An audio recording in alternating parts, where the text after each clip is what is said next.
আজ সকালে ঘুম থেকে উঠে দেখি বাইরে মুষলধারে বৃষ্টি হচ্ছে।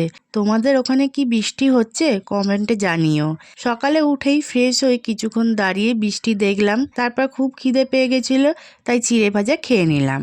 আজকে আমার শরীরটা খুব একটা ভালো নেই, তাই যতটা পেরেছি ঘরটা গুছিয়ে পরিষ্কার করে নিলাম। তারপর চান করে নিলাম। চান করলে না শরীরটা অনেক ফ্রেশ লাগে।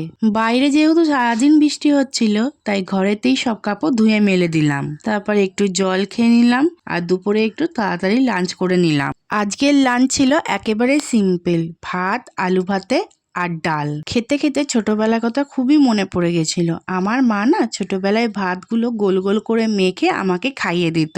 আজ হঠাৎ খুব ইচ্ছা হলো, তাই নিজেই সেভাবে খেয়ে নিলাম। এরপর চুলটা আঁচড়ে সিঁথিতে সিঁদুর পরে নিলাম।